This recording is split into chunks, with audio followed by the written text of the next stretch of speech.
Assalamualaikum warahmatullahi wabarakatuh. Ibnu Mas'ud berkata, ketika Rasulullah SAW telah mendekati ajalnya, beliau mengumpulkan kami sekalian di kediaman ibu kita, Siti Aisyah. Kemudian beliau memperhatikan kami sekalian sehingga berderelah air matanya dan bersabda, "Selamat datang bagi kamu sekalian, dan mudah-mudahan kamu sekalian dibelas kasihani oleh Allah. Saya berwasiat agar kamu sekalian bertakwa kepada Allah serta mentaatinya. Sungguh telah dekat hari perpisahan kita, dan telah dekat pula saat hamba yang dikembalikan pulang kepada Allah Ta'ala dan menemui surganya. Kalau sudah datang saat ajalku, hendaklah Ali yang memandikan, Faddal bin Abbas yang menuangkan air, dan Usamah bin Zaid yang menolong keduanya. Kemudian kafanilah aku dengan pakaianku sendiri, bila kamu sekalian menghendaki, atau dengan kain Yaman yang putih. Kalau kamu sekalian memandikan aku, maka taruhlah aku di atas balai tempat tidurku di rumahku ini, dekat dengan lubang lahatku. Sesudah itu, keluarlah kamu sekalian barang sesaat meninggalkan aku. Pertama-tama yang mensolati aku ialah Allah Azza wa Jalla, kemudian malaikat Jibril, kemudian malaikat Israfil, malaikat Mikail, kemudian malaikat Israel, dan beserta para pembantunya. Selanjutnya semua para malaikat.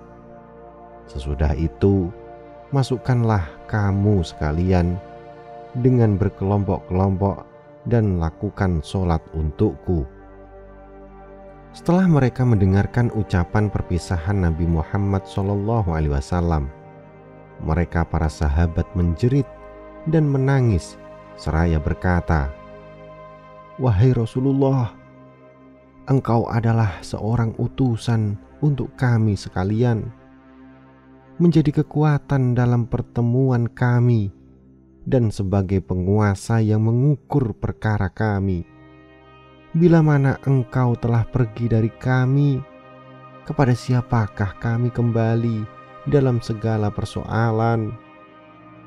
Rasulullah bersabda, "Telah kutinggalkan kamu sekalian pada jalan yang benar dan di atas jalan yang terang, dan telah kutinggalkan pula untuk kamu sekalian dua penasehat, yang satu pandai bicara, yang satunya diam saja.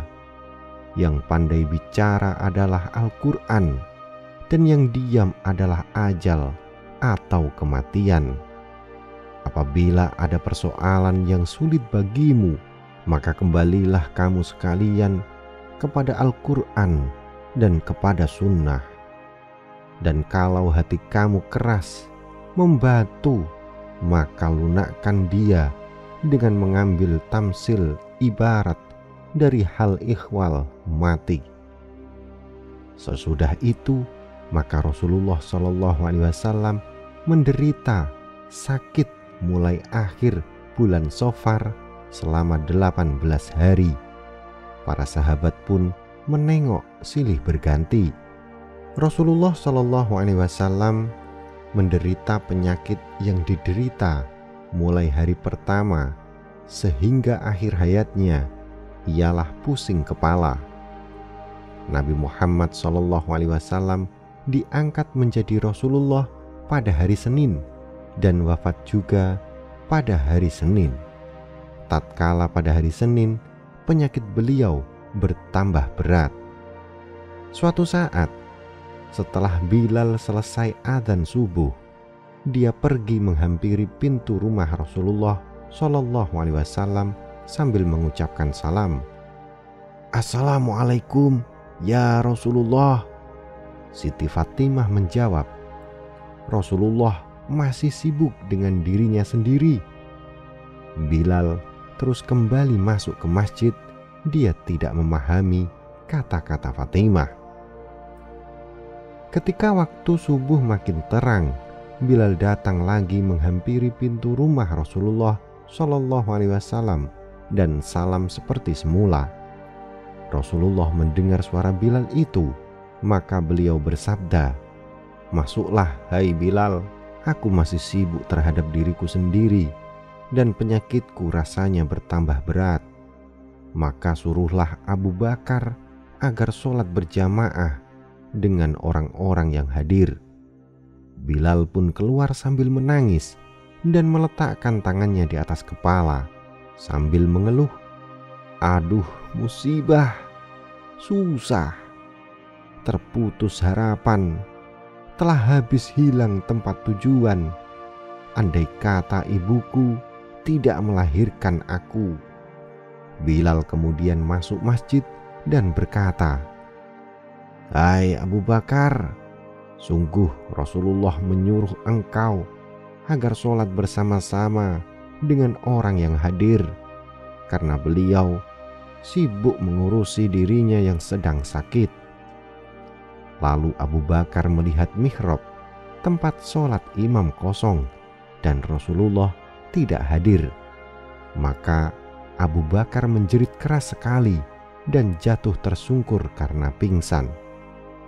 Maka ributlah kaum muslimin sehingga Rasulullah mendengar keributan mereka dan bertanya kepada Fatimah, "Hei Fatimah, mengapa pagi ini? Dan apakah keributan di sana itu?" Siti Fatimah menjawab, "Keributan di sana itu ialah kaum muslimin sendiri karena engkau tidak hadir." Maka Rasulullah Shallallahu Alaihi Wasallam memanggil Ali dan Fahdan bin Abbas. Lalu beliau bersandar kepada keduanya dan keluar rumah menuju masjid, lalu sholat bersama-sama dengan mereka 2 rakaat. Selesai sholat, beliau berpaling ke belakang dan bersabda, "Hai kaum muslimin, kamu semua dalam pemeliharaan dan pertolongan Allah. Oleh sebab itu bertakwalah kepada Allah serta mentaatinya. Maka sesungguhnya saya akan meninggalkan dunia ini, dan di hari ini, hari pertamaku di akhirat dan hari terakhir bagiku di dunia."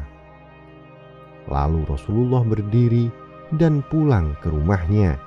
Kemudian Allah Ta'ala memberi perintah kepada malaikat kematian, "Turunlah engkau kepada kekasihku dengan sebaik-baiknya bentuk dan lakukan dengan halus dalam mencabut ruhnya. Kalau dia mengizinkan kamu masuk, masuklah. Dan kalau tidak mengizinkan, maka janganlah masuk dan kembalilah." Maka malaikat kematian pun turun dengan bentuk seperti orang Arab Badui desa, seraya mengucapkan salam, "Assalamualaikum ya ahla baiti nubuwati wa ma'danir risalati adkhulu." Wahai penghuni rumah kenabian dan sumber risalah, apakah saya boleh masuk? Maka Rasulullah Shallallahu Alaihi Wasallam mendengarkan suara malaikat kematian itu dan bersabda, "Hai Fatimah, siapa yang berada di pintu?" Siti Fatimah menjawab, "Seorang Arab Badui yang memanggil, dan telah aku katakan bahwa Rasulullah sedang sibuk menderita sakitnya." Malaikat Israel tidak beranjak dari depan pintu rumah Nabi, kemudian memanggil lagi yang ketiga kali seperti itu juga. Maka dia memandang tajam kepada Fatimah sehingga menggigil gemetar badannya, terasa takut hatinya, dan bergeraklah sendi-sendi tulangnya seakan-akan hampir berpisah satu sama lainnya, serta berubah menjadi pucat Sayyidah Fatimah. Rasulullah Shallallahu Alaihi Wasallam bersabda, "Tahukah engkau wahai Fatimah, siapa dia?" Siti Fatimah menjawab, "Tidak." Rasulullah bersabda, "Dia adalah malaikat yang mencabut segala kelezatan, yang memutus segala macam nafsu syahwat, yang memisahkan perkumpulan-perkumpulan dan memusnahkan semua rumah serta meramaikan keadaan kuburan." Maka menangislah Siti Fatimah dengan tangisan yang keras sekali sambil berkata, "Aduhai celaka nantinya, sebab kematiannya Nabi yang terakhir sungguh merupakan bencana besar dengan wafatnya orang yang paling takwa, terputusnya dari pimpinannya para orang-orang yang suci, serta penyesalan bagi kami sekalian karena terputusnya wahyu dari langit. Maka sungguh saya terhalang mendengarkan perkataan engkau dan tidak lagi bisa mendengarkan salam engkau sesudah hari ini."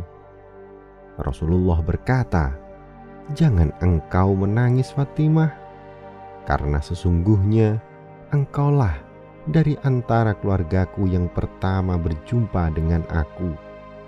Selanjutnya Rasulullah bersabda, "Masuklah engkau malaikat kematian." Maka malaikat kematian pun masuk sambil mengucapkan salam, "Assalamualaikum ya Rasulullah." Rasulullah menjawab, "Waalaikumsalam, hai malaikat kematian, engkau datang untuk berkunjung atau untuk mencabut nyawaku?" Kata malaikat kematian, "Saya datang untuk berkunjung dan untuk mencabut nyawa. Sekiranya engkau mengizinkan, kalau tidak, maka saya akan kembali." Kata Rasulullah, "Hai malaikat kematian, di mana Jibril engkau tinggalkan?" Kata malaikat kematian, "Dia saya tinggalkan di langit dunia, dan para malaikat sedang menghormati, memuliakan dia." Tidak selang sesaat, malaikat Jibril alaihi salam pun turun dan duduk di arah kepala Rasulullah Shallallahu Alaihi Wasallam. Kata Rasulullah Shallallahu Alaihi Wasallam, "Tahukah engkau kalau ajalku telah dekat?" Jawab malaikat Jibril, "Ya, tahu ya Rasulullah." Kata Rasulullah, "Beritahukanlah kepadaku kemuliaan yang menggembirakanku di sisi Allah." Kata Jibril, "Sungguh pintu-pintu langit telah dibuka, para malaikat telah berbaris rapi menanti ruh engkau di langit. Pintu-pintu surga telah terbuka dan para bidadari telah berhias menanti kehadiran ruh engkau." Kata Rasulullah, "Alhamdulillah hai Jibril, berilah berita gembira tentang umatku di hari kiamat." Jibril berkata, "Saya beritahukan bahwa sesungguhnya bahwa Allah Subhanahu wa Ta'ala berfirman, sungguh telah aku larang para nabi masuk ke dalam surga sehingga engkau masuk lebih dahulu, dan aku larang juga semua umat sehingga umat engkau masuk lebih dahulu." Kata Rasulullah, "Sekarang telah puas hatiku dan hilanglah rasa susahku. Hai malaikat kematian, mendekatlah kepadaku." Malaikat kematian mendekat dan melaksanakan tugasnya mencabut ruh beliau. Dan ketika ruh sampai di pusar atau perut, Rasulullah berkata, "Hai Jibril, alangkah dahsyatnya rasa mati itu." Maka malaikat Jibril memalingkan wajahnya dari Rasulullah Shallallahu Alaihi Wasallam. "Hai Jibril, apakah engkau tidak suka melihat wajahku?" Kata Jibril, "Wahai kekasih Allah, siapakah orangnya yang sampai hati melihat wajah engkau sedang engkau di dalam sakaratul maut. Anas bin Malik radhiyallahu an berkata, ketika ruh Nabi Muhammad SAW sampai di dada beliau bersabda, aku wasiatkan agar kamu sekalian menjaga sholat dan apa-apa yang menjadi tanggunganmu. Maka masih saja beliau berwasiat dengan keduanya itu sampai putuslah perkataannya. Kata Ali radhiyallahu an, sungguh Rasulullah SAW ketika menjelang akhir hayatnya telah menggerakkan dua bibirnya 2 kali, dan ketika saya mendekatkan ke telinga, saya mendengarkan beliau mengucapkan dengan pelan-pelan, umatku, umatku. Maka ruh Rasulullah SAW dicabut pada hari Senin bulan Rabiul Awal. Seandainya dunia ini akan kekal bagi seseorang, niscaya Rasulullah SAW di dunia ini akan kekal. Diriwayatkan bahwa Ali telah membaringkan jenazah Rasulullah SAW untuk dimandikan. Tiba-tiba ada suara dari sudut rumah yang mengatakan dengan keras sekali, Muhammad, jangan engkau mandikan, karena dia sudah suci dan disucikan. Maka timbullah keraguan-raguan pada diri Ali terhadap suara itu. Kata Ali, siapa engkau sebenarnya? Karena sesungguhnya Nabi Muhammad SAW telah memerintahkan untuk memandikan. Tiba-tiba ada suara lain yang mengatakan, wahai Ali, mandikanlah dia, karena sesungguhnya suara yang pertama tadi adalah suara iblis terkutuk, sebab dengki terhadap Muhammad. Maka dia bermaksud agar beliau dimasukkan ke dalam kubur tanpa dimandikan. Kata Ali, semoga Allah membalas kebaikan kepadamu, sebab engkau telah memberitahukan bahwa tadi itu suara iblis terkutuk. Maka siapakah engkau? Suara itu menjawab, saya adalah Khidir, menghadiri jenazah Nabi Muhammad SAW. Selanjutnya Ali radhiyallahu an memandikan jasad Nabi Muhammad, Fadl bin Abbas, dan Usamah bin Zahid radhiyallahu an yang menuangkan air, dan malaikat Jibril telah datang dengan membawa obat penahan kehancuran jasad dari surga. Kemudian mereka mengkafani beliau serta menguburnya di kamar Siti Aisyah di tengah malam Rabu. Kemudian Siti Aisyah radhiyallahu an berdiri di atas kubur Nabi Muhammad SAW sambil berkata, hai orang yang belum pernah mengenakan pakaian dari sutra dan belum pernah tidur di atas ranjang yang empuk, hai orang yang keluar dari dunia sedang perutnya belum pernah kenyang meskipun dengan roti, dengan gandum kasar, hai orang-orang memilih tidur di atas tikar daripada balai atau ranjang, hai orang yang tidak tidur sepanjang malam karena takut siksa neraka syair. Bagaimana tanggapan Anda dengan video ini? Silahkan sampaikan di kolom komentar. Jangan lupa untuk melihat dan menonton video lainnya di Kisah Karomah Wali atau KKW Channel. Dan jika Anda rasa video ini bermanfaat, silahkan like, subscribe, dan bagikan video ini ke seluruh jaringan yang Anda miliki. Wallahu a'lam bishawab. Wassalamualaikum warahmatullahi wabarakatuh.